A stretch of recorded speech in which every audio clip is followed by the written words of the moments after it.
Assalamualaikum warahmatullahi wabarakatuh. Perkenalkan, nama saya Muhammad Difki dari kelas 12 OTKP 3. Di sini saya diberi tugas untuk memperjelaskan apa itu marketing plan. Menurut saya, marketing plan adalah sesuatu kegiatan rancangan pemasaran yang akan dibangun oleh perusahaan. Mau tahu lebih jelas tentang marketing plan? Saksikan video berikut. This is another business studies flipped lesson. I'm going to talk to you today about strategic marketing planning. In a way, it's the roadmap for the whole marketing plan and direction of the marketing department of any business. I will talk to you about the following section that form part of a marketing plan in 6 steps. I'm going to cover situational analysis. What's the present state of the business, or what's the business idea that we want to market? We have to engage in a SWOT analysis, which is strengths, weaknesses, opportunities, threats, and look at our competitors. Market research. This phase establishes who our potential customers are, what products they want, and what attributes they have. This is an essential part to any marketing plan. What market objectives are we going to set for the business? What does the business want to achieve from a sales and marketing point of view? The next step is that who should the business sell to? What segments of the market shall the business sell to? What strategies shall we employ to reach those customers in the target market that we've identified? We need to look at price, product, place, and promotion strategies. And lastly, we need to have an implementation plan. As part of that, we need a financial forecast and a marketing budget allocated. How much will the marketing plan cost? An important question is, does all our efforts in marketing actually increase the level of sales? A review must occur to compare actual to forecasted performance. Do strategies need changing or adjusting? That's an important part of the next step. And then we go for the whole cycle again if necessary.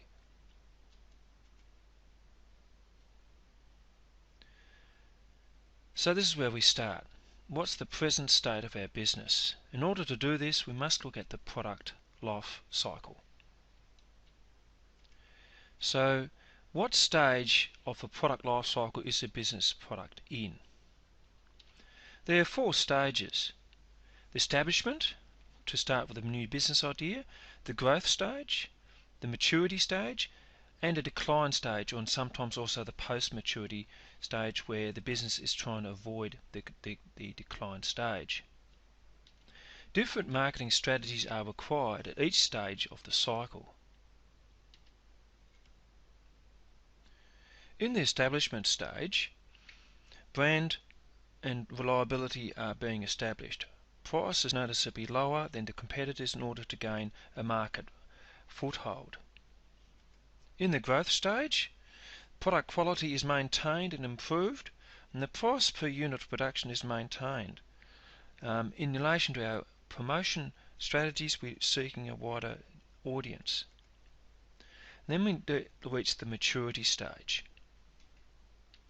Our product features and packaging will be changed to differentiate the products from those from our competitors, and also our prices may be adjusted to hold off our competition.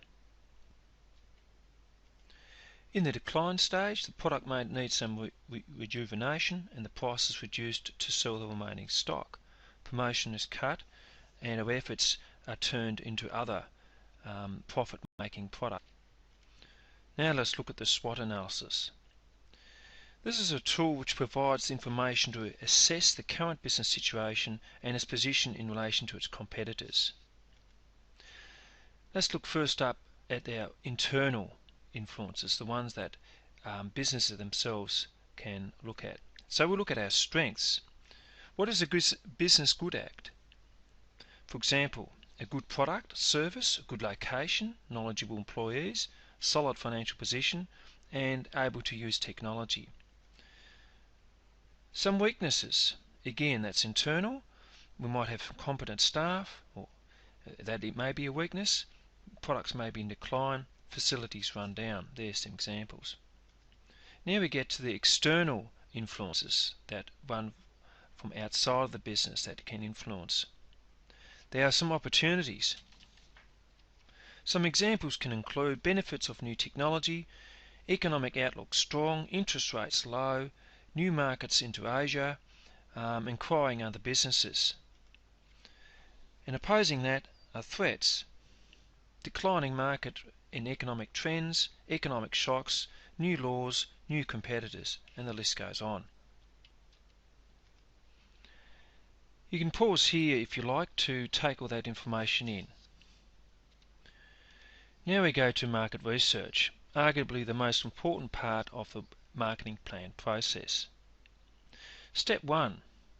We need to determine what our information needs are. What's the aim or the problem or issue that needs to be addressed? How can we measure this in our questionnaire? The second part, step 2, we collect the data. There's primary data that we collect, and that is mainly done by surveys and questionnaires from customers, and secondary data. Industry sources and government agencies provide lots of secondary data. And lastly, how do we analyse all that data and make interpretations from it, and they draw our conclusion about identifying our potential target markets. So what sort of questions do we ask in our questionnaire? First of all, we look at our customers. What are our customers like? Age, gender, stage of life cycle, income, where do they live, what are their motives? What products? What products do they want? Level of quality, level of service, what features? Does it have a warranty? Or can it be accessed from online sales? Competitors. Who are the business's main competitors? Where are they located? What are their competitive advantages? Some of this can be included in the SWOT, or you can have a separate SWOT on this part alone. Now once we've got that initial data and analysed it, we're ready to establish our market objectives. What do we want the business to achieve? Secondly, do we want to expand our product range? Market objectives. What do we want the business to achieve? Realistic and measurable goals that come from the basis of any marketing plan. These can include, do we want to expand our product range? Increase our market share? Maximise customer service?